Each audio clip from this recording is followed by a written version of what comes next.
streets. Accordingly, nearly 70% of New Yorkers are supportive of phasing out this practice. And we want to be clear, the Council's focus is on ending this tradition while protecting the workers whose livelihoods depend on it, and we will ensure strong worker protections in this bill. We can and we should have this conversation today with respect and with empathy, no matter where we stand on this issue. I hope and I know that this hearing will maintain a tone of somberness, of sensitivity, and civility for everyone who has come here today. I'm looking forward to hearing from the administration, from the industry, from advocates, and most of all, from Ramanch's family. I'm also so incredibly sorry, as I said from the beginning, for your loss. And for those of you that don't know this aspect, Ramanch died in an act of heroism as he tried to protect his mother. Now, a law named in his honor will protect countless others, residents, tourists, humans, and horses. While there's nothing we can do to sadly change the tragedy of his death, passing his law is one way to seek justice for him and his family, to keep his blessed memory alive, and to carry his brave and compassionate spirit forward. So I now want to turn it over to Councilmember Shulman again. Thank you. Thank you, Speaker Menon. The circumstances surrounding Ramanch's death are deeply disturbing. The driver's conduct was reckless, unacceptable, and this young man's death was entirely preventable. This recent tragedy comes on the heels of other high-profile incidents in which carriage horses have broken free, collapsed, or died. These include Denise, a carriage horse who died in June after eating a plant toxic to horses, and Ryder, a horse who collapsed in Hell's Kitchen in 2022 and was later euthanized. These incidents have intensified a debate that has been taking place for years in our city about the welfare of carriage horses, the safety of our residents and visitors, the livelihoods of carriage drivers, and the future of the horse carriage industry. Today, we are discussing legislation that, if enacted, would wind down the horse carriage industry. Introduction 943 would prohibit the issuance of new horse carriage operator licenses after June 1st, 2028, and would also prohibit the operation of horse-drawn cabs after that date. The bill would also require the humane disposition of former carriage horses, including prohibiting their sale or transfer for slaughter or for use in another horse-drawn cab business. Finally, the bill would require the Department of Consumer and Worker Protection and the Mayor's Office of Talent and Workforce Development to develop a job training program for former drivers and other workers involved in the industry, with the goal of facilitating their transition to other fields of employment. This is an industry with a long history in New York City, and for generations, carriage drivers have built their livelihoods around this work.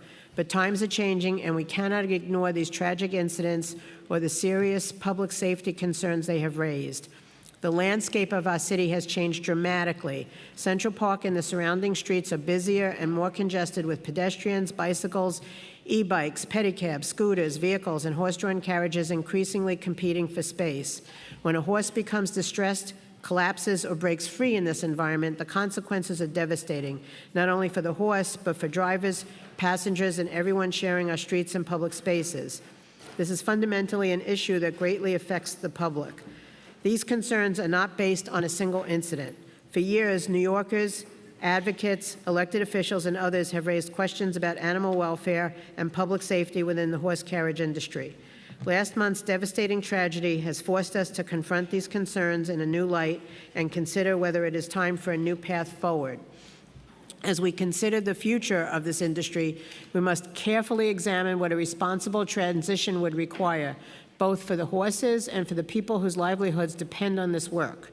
We must consider how to protect the horses by placing them in safe and caring homes. We must also recognize the drivers and workers who have devoted years, and in some cases generations, to this industry, as well as the significant investments they have made in their carriage licenses.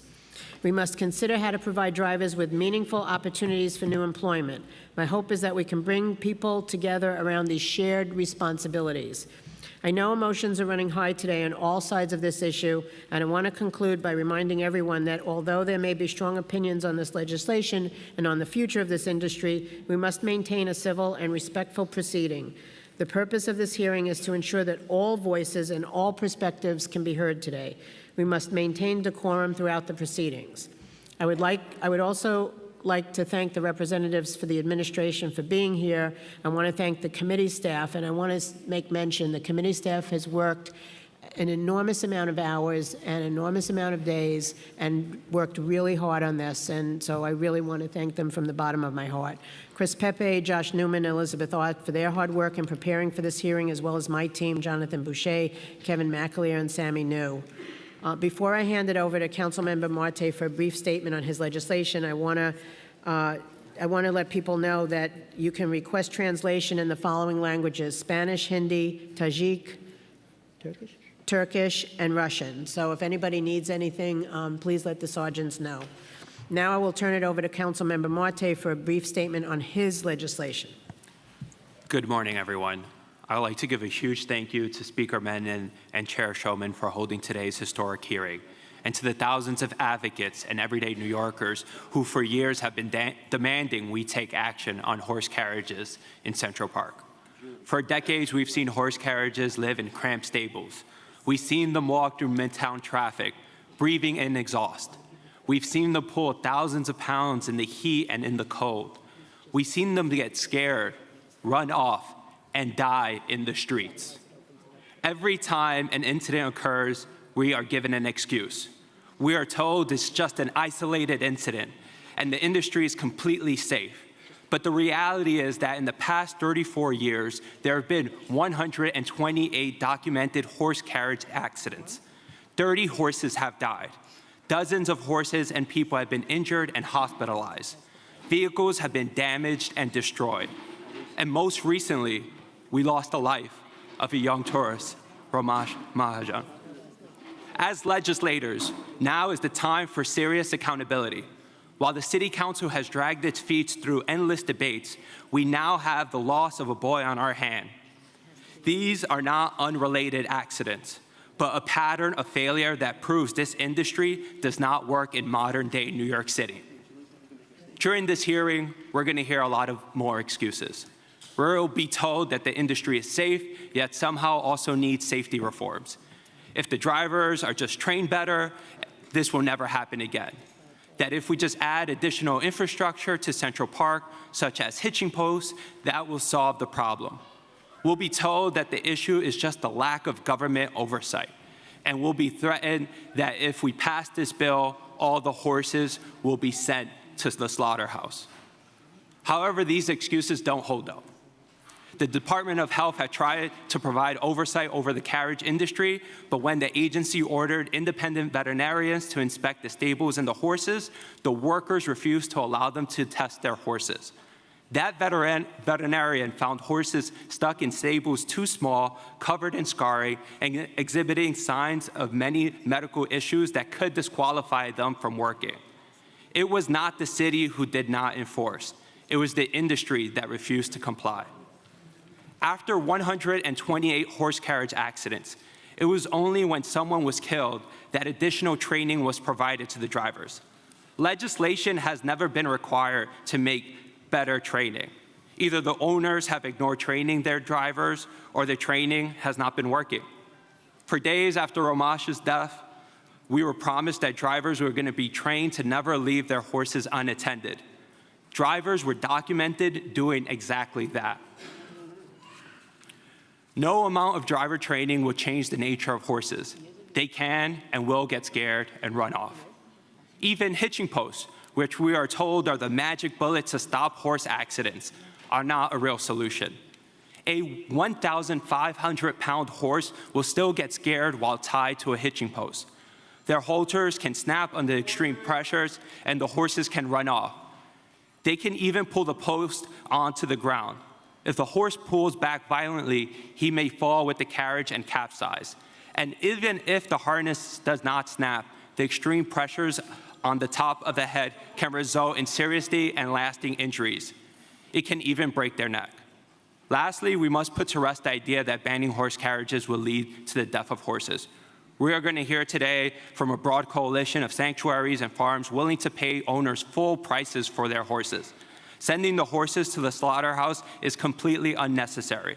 If we all work together, we can pass this bill, compensate the owners, let the horses live their lives on open pastures. The preventable death of Romansh has proven that we can't reform our way out of this, but there's a way forward, and that is Romansh Law, Intro 943. With this bill, we can end this inhumane industry, find safe homes for the horses, and transition workers to other jobs. My office has already been in discussion with City Hall, and they're in the process of developing proposals for workforce development programs for workers. Romansh Law is how we can truly honor Romansh, so we can offer his family more than just words, by action. We can protect the horses, take care of the workers, and make sure that this tragedy never happens again, ever. I look forward to today's discussion and urge my colleagues to sponsor this legislation so we can finally put an end to this form of legalized animal cruelty. Thank you. Thank you, Councilmember Marte. I would now like to recognize we've been joined by Council Members Abreu and Narcisse and Felder. Did I miss anybody? No. Okay.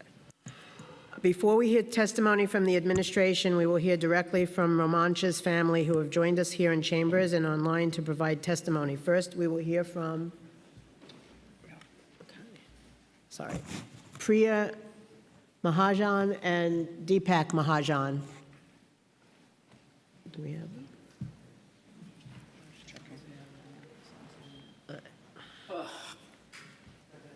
Members of the Council, we are Romansh's mother and father, Priya and Deepak Mahajan. We brought our son to New York from India to celebrate Romansh finishing school.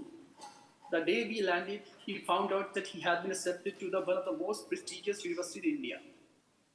2 days later, we took a carriage ride in Central Park, and near the end of the ride, the driver stepped away from the horse to take our family pictures. The horse ran away out of control. I cannot properly describe to you the true fear inside that carriage. It was shaking, it was speeding. There was no one holding the reins. And we could do nothing but hold on to each other and scream. My wife fell.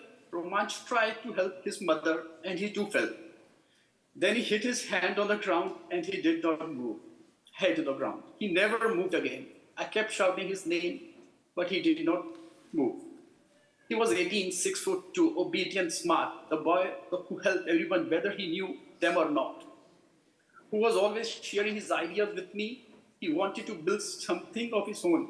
He died that day. He took his last breath in his mother's arm while his 11-year-old brother and I stood watching. This was the last year of his life. No one planned for this or expected to happen to their child, but it happened to us. Now we live inside that day over and over again. We are shattered. Our whole family is shattered. The pain does not go away. Every morning we wake up and think of nothing but the loss of our son. We came to New York as a family of 4. We are learning hour by hour to cope up with life as we are 3 now. Our home is no longer the same. We still have not unpacked Romansh's luggage from that trip. Every time we enter his room, we break down. His books, his belongings, and his dreams are exactly where he left them. His friends are shattered. They had plans with him for college, for life, for the future. They still struggle to believe that he's gone. Our younger son, Manik, who is now our only son, is unable to cope up with the trauma and horror he witnessed that day. He watched his brother die.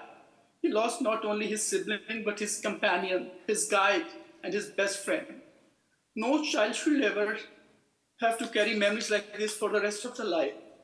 And for us, every night is a nightmare. We close our eyes and relive that carriage ride, the screams, the helplessness, and the moment our son's life ended before ours. I want you to imagine what it is like watching our son die right in front of you. I would not wish 1 hour of any of this on any family in this world. Romansh was wearing a red-striped shirt and blue jeans. Sometimes when he thinks back to those final moments, it feels as though he was wrapped in the color of American flag, a young boy who came to America full of dreams and left us for too soon. This was not an unpredictable accident. It was a safety violation, a system failure to protect the people who visit our city, your city, and everyone responsible has admitted the driver should never have left that carriage. And still, the ride went back on the streets while we were planning our son's funeral. as if our boy was a temporary inconvenience, but we will not let that be Roman's legacy. Now, we are asking you plainly, act now. A version of this law sat before this council last year, and if it had passed, the carriages would have stopped on June 1st, 2026. Romanch died on June 17. If the city council has passed the law banning horse-drawn carriages last year, our son should still be alive today. The only measure that can prevent another death or injury is a full and complete ban. Pass Intro 943 from Romanch's law. Let our son be the last victim of the industry. Let his death not be in vain. Thank you. Om Shanti. Thank you. So sorry for your loss. Next, we have Gauravma Harjun and, Nuvjeet Mangat.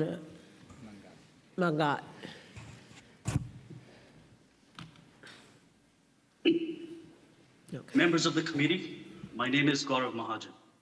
Romanch was my nephew. I'm speaking in front of you, but I want to be honest with you. A part of me died with him that day, and it has not come back. Let me tell you who he was, because he was not a headline. Romanch was a brilliant boy. He didn't have small dreams. He wanted to build something big, to be an entrepreneur. And he talked about it constantly, to his father, to me, and anyone who would listen. He had a smile that pulled you in and a heart that could still sit still if someone needed help, whether he knew them or not. That is not a story we made up for this room. That is who he was. And that is exactly how he died, reaching for his mother when the horse bolted. In the most terrifying moment of his life, with no one at the reins and everything out of control, my 18-year-old nephew showed true bravery. Grief takes the future from you a piece at a time. Romanch collected sneakers. He loved them. It wrecks me that I will never be able to buy him another pair. I should be watching him build his business. Instead, I catch myself staring at the door, waiting for him to walk through it, knowing he won't. We did not ask to become advocates. A broken system forced us into it.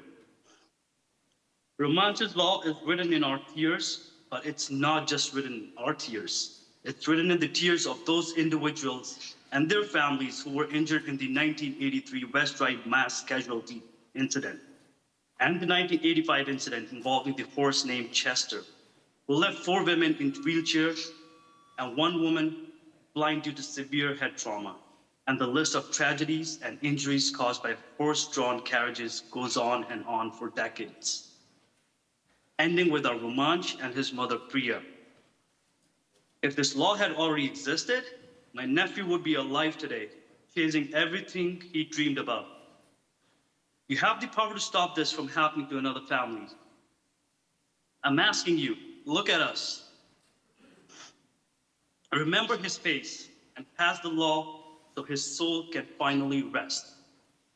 In closing, we request a permanent physical memorial at the exact site of the tragedy.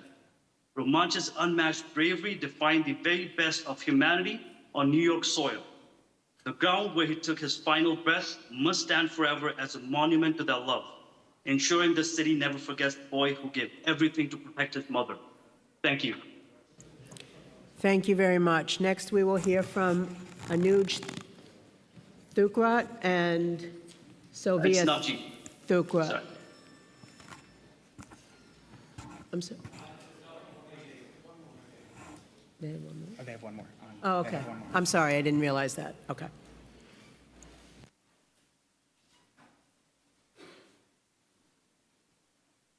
Go ahead. I'm sorry.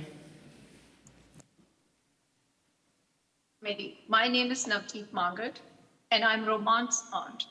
I came here today with a broken heart because our beautiful boy is gone. And where he used to be, there is now a silence I cannot describe. Before this, Romanch was a sunshine. I know every family says that, but I need you to hear it about him. Charming, loving, full of life. 18 years old, celebrating his graduation with every dream still in front of him. He trusted the city. He got into the carriage believing that if New York allowed these rides on its streets, they must be safe. That trust is what makes this unbearable. A happy family trip turned into pure terror when that horse became wild and uncontrollable. And in those last moments, my nephew was so brave, braver than any child should ever have to be, facing something like that. Never should have been allowed to happen to him. Every day since, the quiet in our home is deafening. Some mornings, the grief is so heavy, it is hard to take a breath. I look at the empty space where Romance should be, and the weight of it sits on my chest and does not move. Please do not let him become a case number on a piece of paper. If you have children or a niece or a nephew, think of them tonight. Imagine that fear for 1 second and then follow your heart. The horse-drawn carriage ban must come to an end, which is why Romance's death was preventable and why only a ban will do. Pass Romance's law immediately. Please help us spare the next family from this nightmare. Thank you.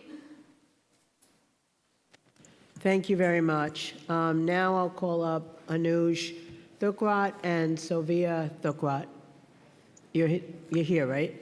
Come up to the table.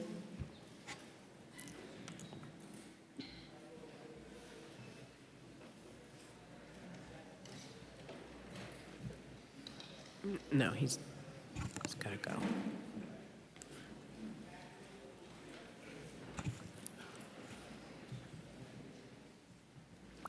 Go ahead. Good morning, members of the committee, and thank you for letting us speak. My name is Sylvia Thukral. I'm along with my husband, Anuj Thukral.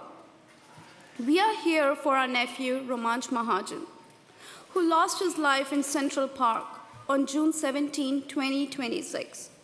He arrived to New York just 2 days prior, on June 15th. He was so excited to start college.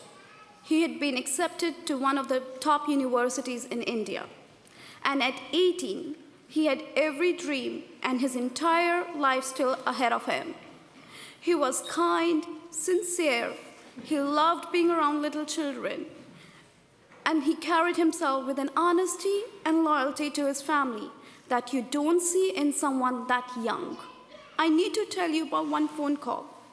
On June 17th, that afternoon, I called my brother, Deepak Mahajan, expecting to hear that they were having a wonderful day. Instead, I heard him crying, begging me, begging the officers at the scene, telling them, "Save my son." I heard my sister-in-law, Priya Mahajan. I heard Roman's little brother, Manik Mahajan, crying, horrified. Those screams, those cries, those sounds of agony and despair, those sounds have not left me, and they haunt me every single time. They come back to me, and they will for the rest of my life. A boy who came here to celebrate the start of his new future in the city he was so excited to see, never went home. The unattended horse spooked and bolted, and when it did, Romansh tried to save his mother, and it cost him his life. Romansh is not a tragedy on a page. He was a son, a grandson, a brother, a nephew, a young man with a future that belonged to him. He was a part of a family, just like the elderly woman who was catastrophically injured and the tourist who was dragged by 2 spooked horses in 1997. Just like 2 passengers who were injured by the runaway horse Nikki in 1998, 61st Street and 5th Avenue, 2 carriage incidents of 2003. Years of injured victims, years life-changing events, years of families getting broken. The difference here is that Romansh is the first death from decades and decades of horse-drawn carriages, injuries, and catastrophes. Now, will you finally act and put a stop to this industry? I am standing here in support of Roman's law so that his death will not go unremembered. His passing will not be forgotten. That forces society to change so that no other family ever has to carry what we carry now. Please remember his name, Romanj Mahajan. Remember the life he lived and the love he gave to everyone around him. And make sure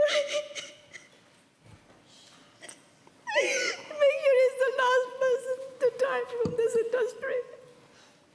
I'm sorry. Make sure he's the last person to die from this industry. Sorry, guys. Thank you. His mother is shattered. She doesn't want to speak anything. She's numbed, devastated, losing her 18-year-old son. It's painful for everybody in the house. The house is empty there now. There is no sound of him. His room is dark. Nobody can enter that room anymore.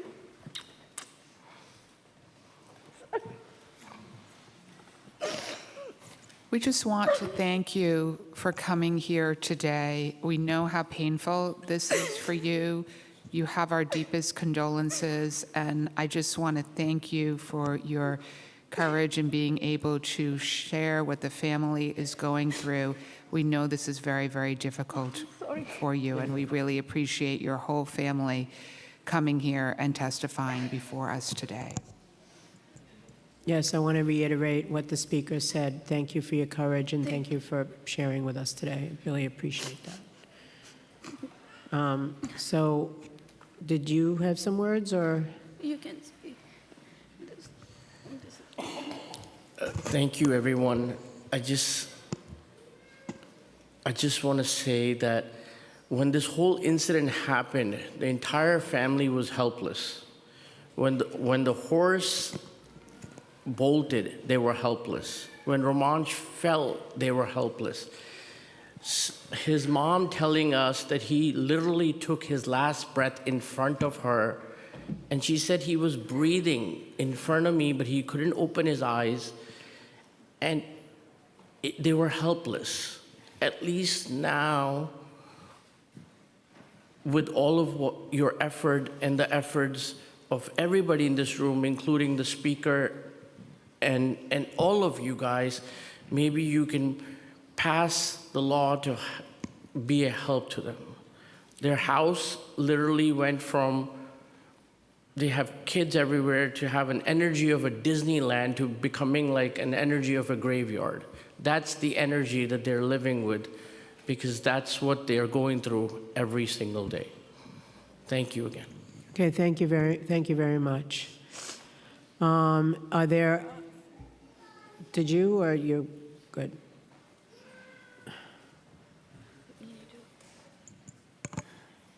Thank you to the committee here today, to Speaker Menon, to Councilman Marte, to Councilman Shulman.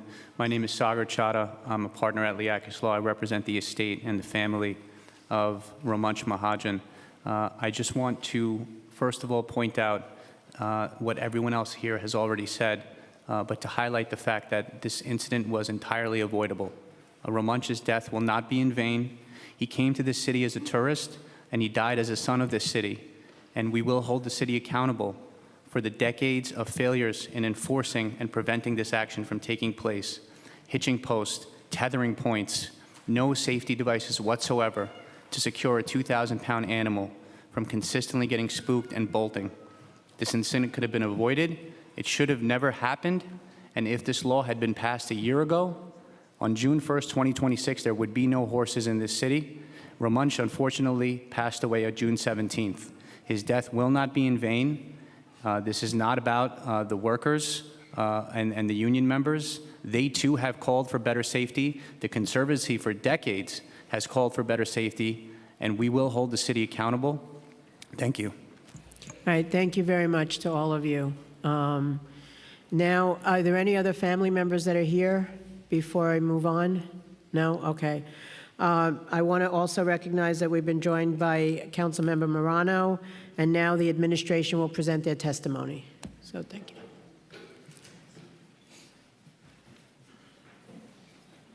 Will the administration come up?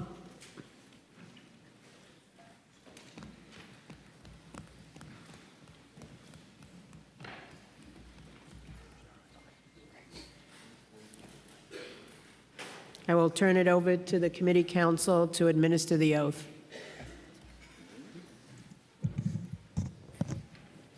Thank you, Chair. Good morning. If you could both please raise your right hand. Do you affirm to tell the truth, the whole truth, and nothing but the truth before this committee, and to respond honestly to council member questions? Deputy Commissioner? Yes. Deputy Commissioner? Yes. You may proceed with your testimony.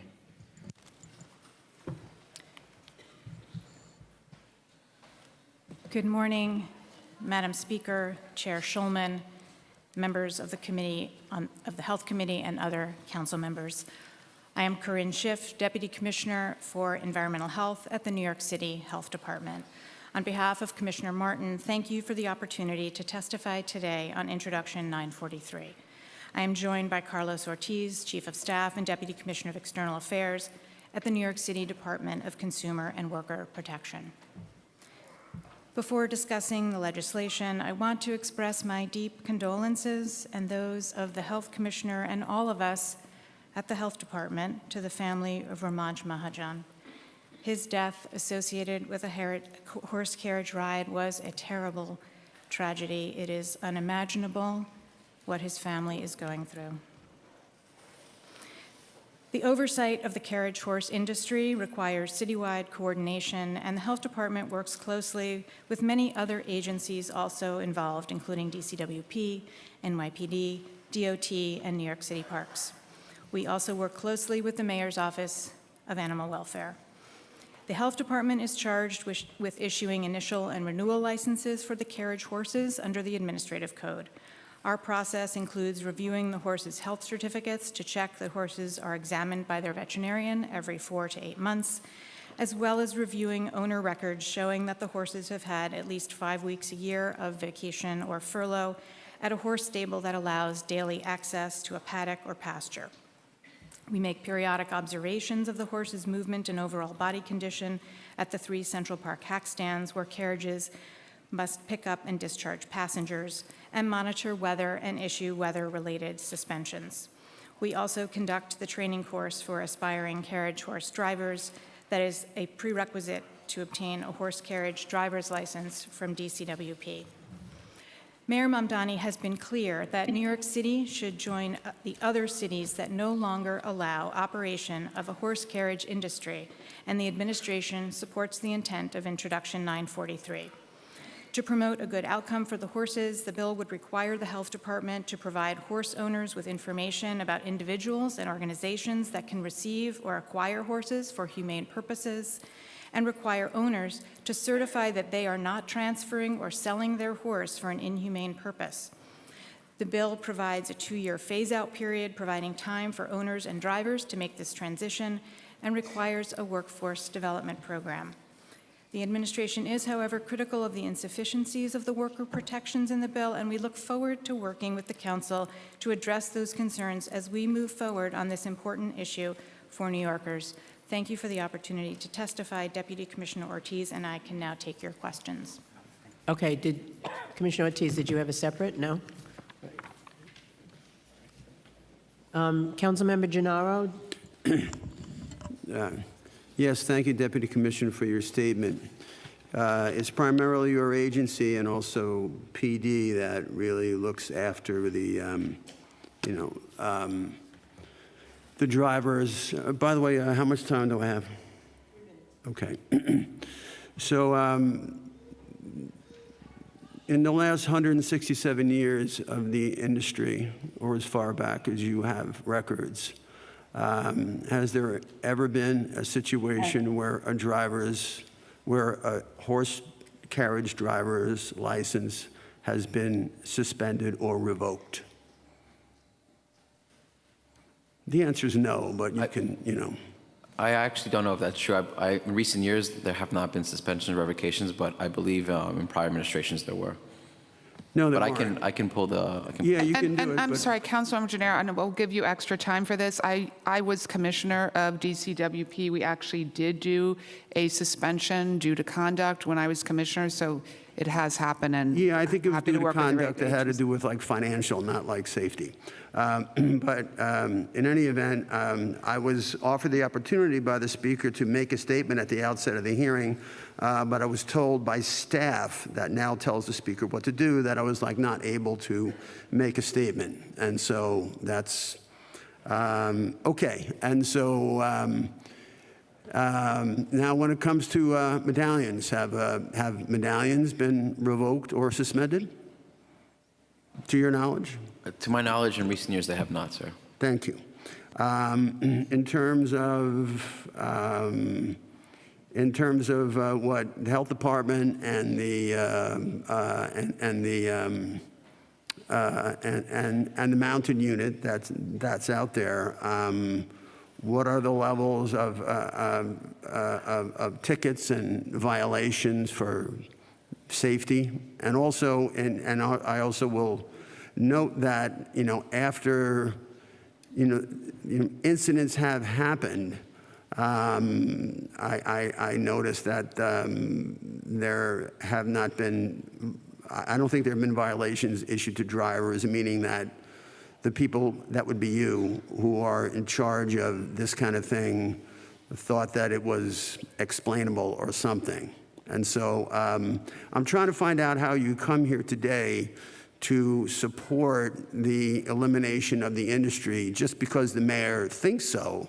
But what I'm looking for here are actual facts, because you are the oversight thing, and there was nothing in your testimony that said, I'm sure that if you had actual data, facts, violations, episodes, or whatever, you would have made mention of them in your testimony. You did not. Can you explain that? Thank you for the question, Councilmember. I think I would like to take a step back in a sense. No, I want you and to answer the recognize- question. Well, I would like to recognize that I think this issue around horse-drawn carriages in Central Park has been an ongoing discourse for many administrations now. It doesn't matter whether it's a And- discourse. We're doing things based on facts. Thank And if you. you had information about that supports the elimination of the industry, you would have put it in your statement. You did not. The bell rang. I yield. I think. No. Well, I It's would just like to. like, I get to ask the questions. I close with a statement. You don't get to say anything now. Thank you, Councilmember. Well, I intend to comment that. I didn't ask for comments. I echo, asked for facts, and I to didn't echo get my it. colleague's testimony that the administration supports a winding down this industry. We recognize. That's your full statement. That's all you have is that the mayor wants it. Yeah. I like to operate based on fact and what you guys done to enforce and recommendations that you might have made to make it safe. I didn't hear any of that in the testimony, and there's no dancing that's going to get you out of that. I think we have done significant efforts in the city over the many years. Well, you to should have try put and it in your improve testimony. regulations All right. around this industry, whether that is limitations around where these carriages can operate, how many carriages there are, how many horses are licensed. We have all engaged in robust efforts to try and bring additional actionable summonses. We have worked with the industry across multiple administrations to try and address what's happening. The reality is, Madam is Chair, that he's it's not not being working. responsive, and he's just So, Councilmember- I'm not looking for a word salad here. I'm looking for answers which I didn't get. Councilmember, your time is up, and you answered the question, yes? Yes, Chair, thank you. Okay, thank you. Speaker Menon. Okay, thank you so much, Chair. So a number of questions. Thank you for your testimony today. So questions for DCWP. During the fatal incident involving Romanche in June, the driver reportedly left the horse and carriage unattended to take a photograph of the family members, after which the horse became startled and bolted. What is the both agencies' position on this incident?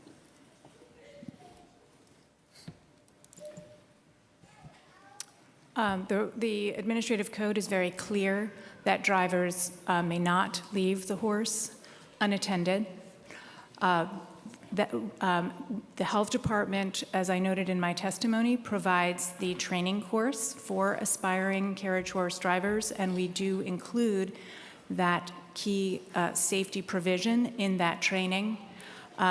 The enforcement of that action is under review at the health department right now.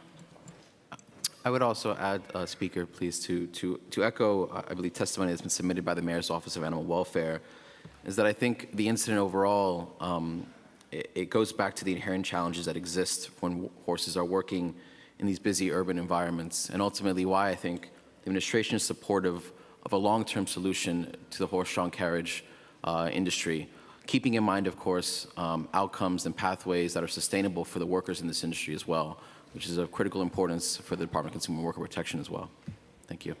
Okay, you mentioned in your testimony, the health department testimony, about worker protections in the bill, which is something I am focused on as well. What are the specific worker protections, and I guess why is that testimony coming not from DCWP?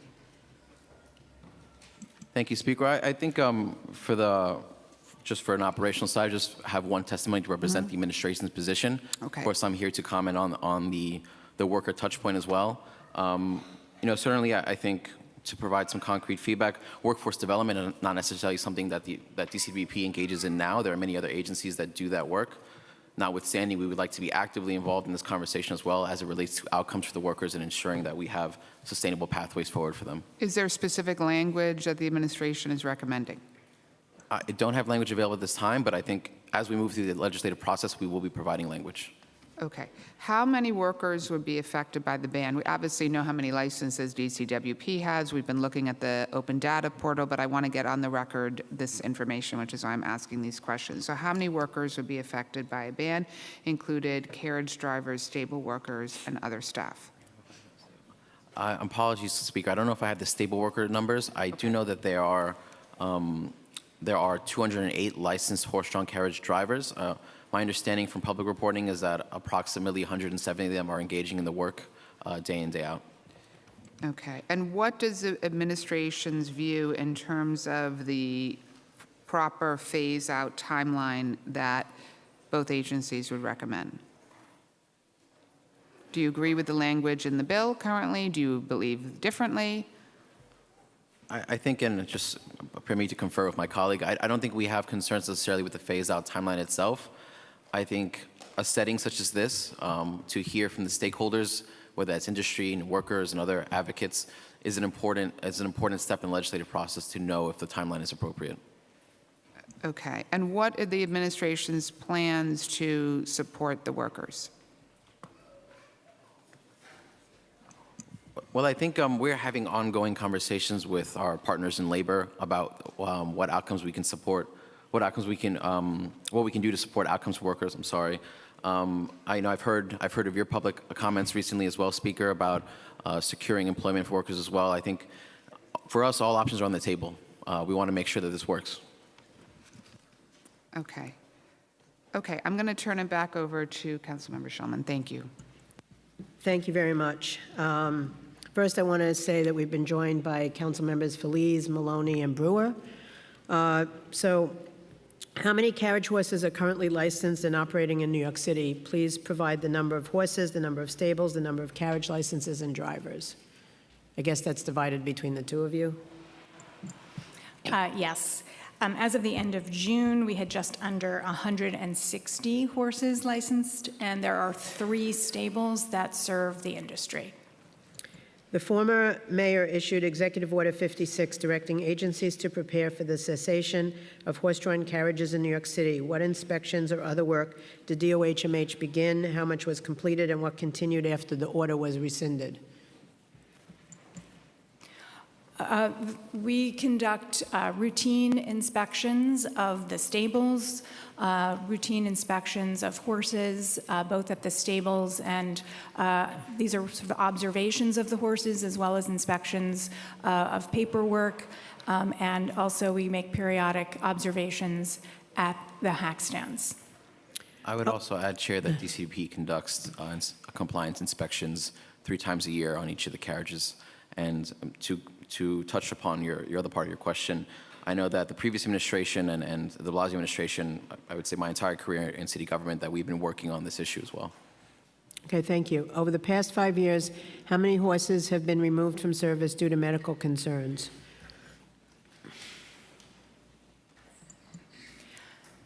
So it is a very routine process for us to take in complaints, often by video, to make observations ourselves, or to take in referrals from NYPD, which is often at the hack stands.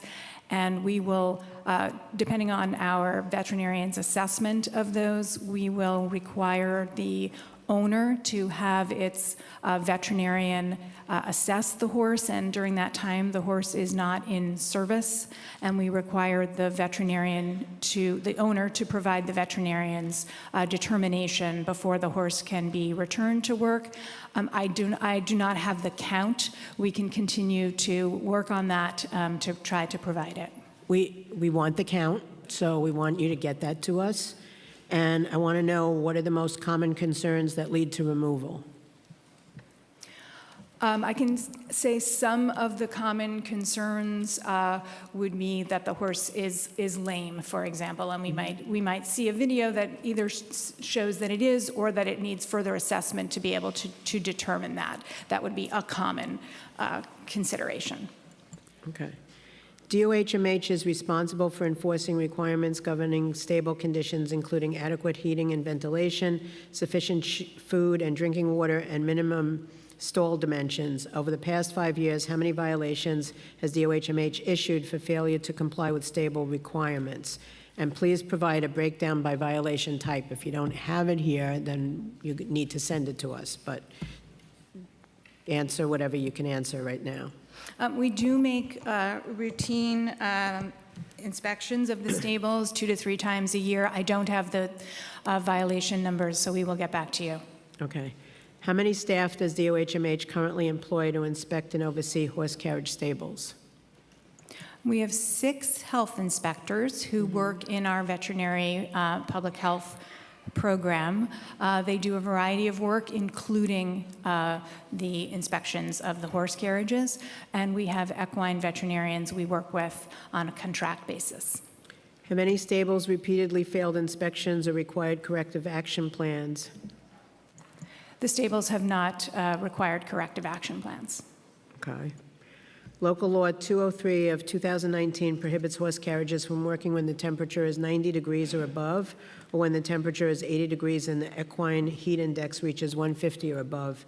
Since the law took effect, how many written warnings and violations has DOHMH issued for noncompliance?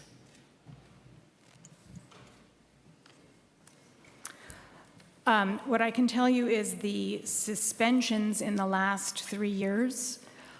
There have been 102 weather-related suspensions in the last 3 years. I'd like to confer with NYPD on violations. They are typically at the hack stands at the time of the suspension, and so I would like to check with them to see to get you a full count. We have not issued violations for violating the suspension, but it is typically NYPD who is actually on site at the hack stand. So let me confer with them to be able to provide that. Okay. How does DOHMH monitor compliance when temperatures approach the statutory thresholds? I'm sorry, I missed the beginning of your question. How does DOHMH monitor compliance when temperatures approach the statutory thresholds? So we are, when we know that it is a day where we are potentially going to reach one of those thresholds. Like today? The horses have been suspended today, yes. Okay. We are monitoring the weather. The administrative code sets out very specific protocols for how to measure that temperature, including the type of equipment that the health department is and the NYPD are required to use. So we do have that equipment that the council has required.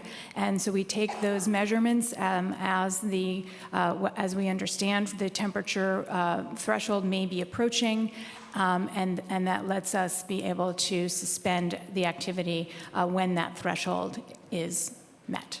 How often are readings taken? I will have to get back to you about the number of times the readings are taken. Global temperatures are rising, and New York City is increasingly experiencing extreme heat and high humidity. How many days in 2025 and 2026 were carriage horses prohibited from working because the temperature reached 90 degrees or the equine heat index reached the threshold? What I have is the total weather-related suspensions. There is also a cold weather. You've been listening to the City Council hearings on Romanch's law, which could end horse carriage rides in the city. More on that in just a moment. Good morning and welcome to CBS News New York at 11 a.m. I'm Cindy Hsu. We're streaming live. And, you know, the top story is the weather, John. Hot, hot, hot. But also, as we were dipping in and out of that hearing, they were just talking about 90-degree days. And the stress on horses, because it's not just that temperature, it's the humidity. So it's the combination. Yeah. So you can't just do an equivalency sometimes. I mean, we talk about heat waves. So you need 3 days at 90. Well, let's see, we've got one check. We'll have another one check, and another one check. But, you know, that doesn't really tell the whole story. It's the humidity. You've got to factor in the dew points. And then what's going to make this one really vexing is the air quality is suffering so much. So I know this is common sense stuff. I know you're already doing it, but just remember, avoid strenuous activities. I mean, if you got to work outside, you got to work outside, but you got to make sure you take the breaks. What you wear matters. Drink plenty of fluids. Stanley is forcing us to drink water, which is a good thing. Watch for heat exhaustion, and please, you know, some people feel it in their guts. Some people feel it in their head. And never, ever leave pets in the car, kids, anything. Want to make sure that you're ready for that. And the reality is it's going to feel a lot hotter, 100 to 110 possible for South Jersey. Now, the other thing we have to talk about, and we will in our full forecast, wow. It doesn't look that good out there. We've got some air quality concerns. We'll talk about that and have the rest of your 7-day in just a bit. Right now, though, we'll send it right back to Cindy. Thank you. Streaming this morning at 8 a.m., the city's Emergency Management Commissioner joined Chris Raggi live to talk about staying safe in the extreme heat and the added risk from the air quality. We want all new